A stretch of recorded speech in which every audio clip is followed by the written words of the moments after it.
Hi everyone, it's Mia Honey Rose, and today's video is titled Never Ask. It came up with 17 inappropriate questions that you should never ask a transgender person. Okay, question number 1. Are you a boy or a girl? Don't be that random jerk who, instead of ask a legit question, comes up to an androgynous looking person, or in this case a non-passing trans person, and asks, are you a boy or a girl, for the sake of making a statement, in order to let that non-passing trans person know that their appearance confuses other people and makes them feel uncomfortable. I'm sure they're well aware that their physical appearance does not conform to the gender that they identify with, and they're probably doing all that they can to change that in the future. But they don't need someone like you to point out their flaws and rub it in. If all you are to each other is a person in passing on the street, then their gender is irrelevant, and you should mind your own business. However, if you're genuinely trying to get to know them and need to know what pronouns to use when addressing them, then that's a valid question. But please show some tact. You don't have to phrase it, are you a boy or a girl? How about, excuse me, you seem interesting and I'd like to get to know you. My name is, what's your name? If their name doesn't give you some kind of clue, then you could say something like, sorry for my ignorance, but I can't tell what gender you are. What pronouns do you prefer to be addressed by? How simple is that? Question number 2. What's your real name? Never ask a trans person this. My real name is Mia. It fits my gender identity. It's the one that I use to make my daily social interactions with.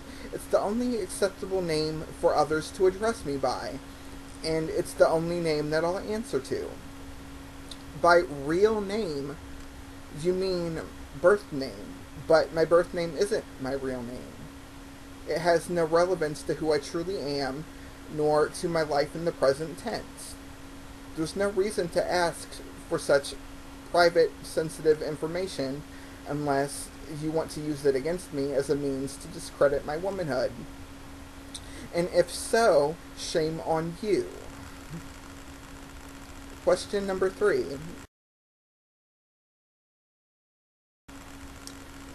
What public bathroom do you use? Most of us trans people go to the public restroom that aligns with our gender identity. Take a look at the kind of clothes I wear. If I were to go in the men's room dressed like this, I'd risk getting harassed, possibly assaulted, or even killed. The women's bathroom is my personal sanctuary away from men as well, so that I can do my business in peace.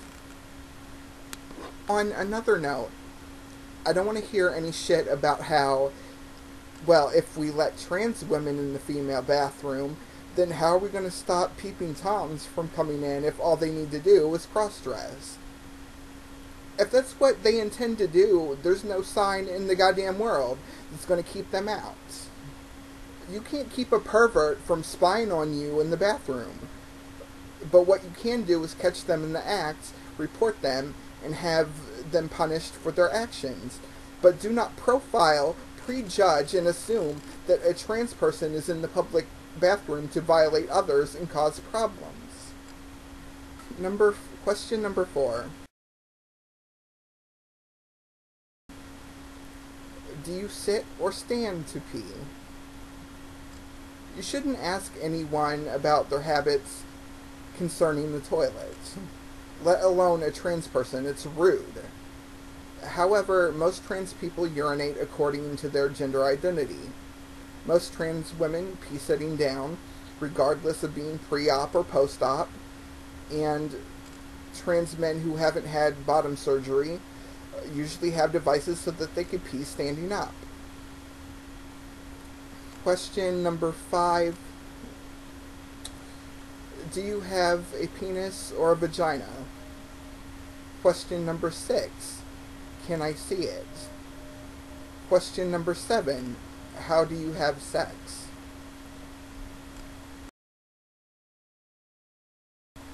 Unless you're having a mutual discussion of the possibility of having sex with someone who's transgender or have a relationship on that level with them, you shouldn't be asking such intimate questions. Question number 8. Can you get your period? Question number 9. Can you get pregnant? These are malicious statements disguised as stupid-ass questions. There's more to being a woman than getting your period or getting pregnant. But to answer these questions as if they were valid, because I guess some people may not know, even trans women who get sexual reassignment surgery can't get their period. However, when taking estrogen, we experience symptoms of PMS. But in order to actually menstruate or bleed, we would need the inner female sex organs for that. As far as I know, the uterine implant and ovarian implant and all that isn't made available to us trans women yet. No, we can't get our period or get pregnant. Number 10.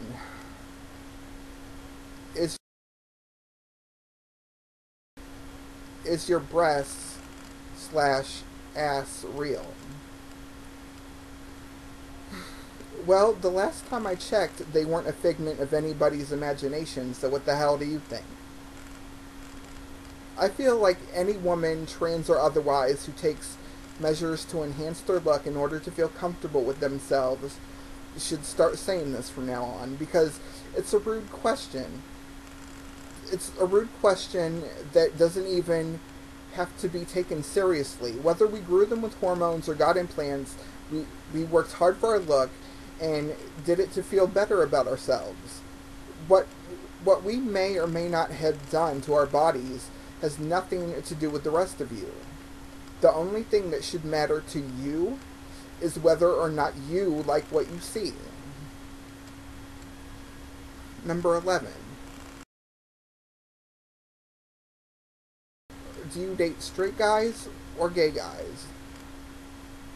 Don't ask a T-girl this. Gay men are not usually sexually attracted to the female aesthetics, which is something that us trans women have.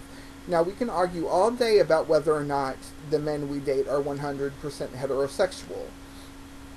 The reality is there's no official sexual orientation to define trans-attracted men. However, the relationship dynamic between a man and a trans woman is of a heterosexual nature due to the gender roles that come into play. Out of respect for our admirers, I leave it up to them to define themselves. Society shouldn't be pigeonholing these men to a label that they don't identify with. If they say they're straight, then leave it be. Number 12.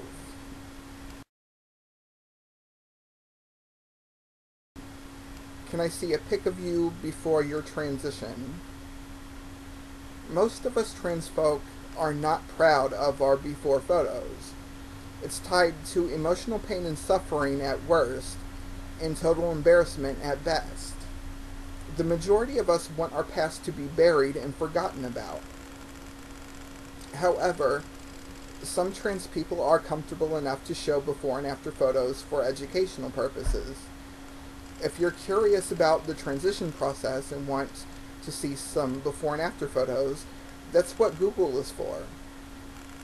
Or you can go to YouTube and type in transition timeline in the search bar and find all kinds of slideshows of trans people going through their transition. Number 13. Can I hear your voice from before? Say something in your man voice. No, that's just as bad as asking to see a before pic. Besides, there's quite a bit of us trans women who have forgotten how to use our manly voice. Not everybody can switch back and forth, and even fewer would feel comfortable enough to do such a thing in the first place. I, for one, am not gonna help you discredit my womanhood by me voluntarily placing the sound and image of my birth sex into your head, and you asking me to do just that will only piss me off. Number 14.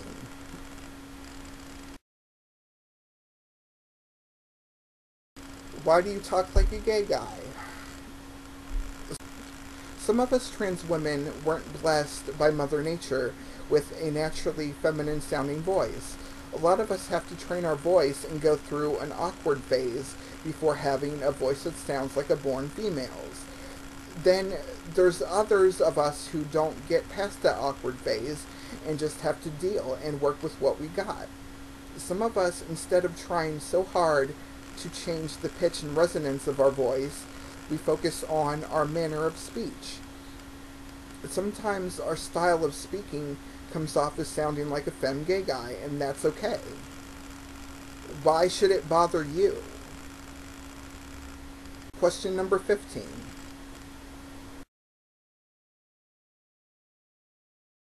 Why do trans women insist on emulating bimbos? Or the stereotypical girly girl? I don't doubt that some of us trans folk make a conscious effort to follow stereotypes. Then there are those of us who do their very best to avoid such stereotypes, and others of us who aren't faking but are genuinely that stereotype. So if a T-girl is acting slutty, ditzy, and shallow, maybe that's the kind of woman she either aspires to be, or maybe that's just how she really is. Either way, who the hell are you or anyone else to judge her? And same goes for trans men. If it could be that he just is that ultra-masculine stereotype. Like, that's just him. Number 16. Why can't you just be a gay guy? Because us trans women think, feel, and behave in a manner that's the opposite of our birth sex. Even when the femme gay men dress and act the way they do. Make no mistake about it, they represent the boys' team as though they're trying to show all of us women how feminine style is supposed to be done. Most gay men are still proud to be male and identify with masculinity on some level. As a trans woman, I don't.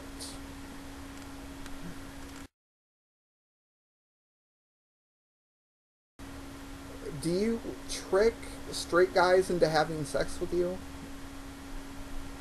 Don't ask this question. We don't trick anyone. When guys talk to a passable T-girl, they automatically assume they're picking up a woman who was born with a vagina. That's their bad for assuming. Grown men should know that not all women are female and possess a vagina. However, usually if there's mutual attraction between a T-girl and some guy, and there's a discussion about getting intimate, she'll tell him before anything sexual takes place. However, if everything's platonic between the two of them and there's no intention of having sex, then she most likely won't tell him, because at that point, it's none of his damn business. These were the 17 questions to never ask a transgender person. Me, Honey Rose, signing off. Bye for now.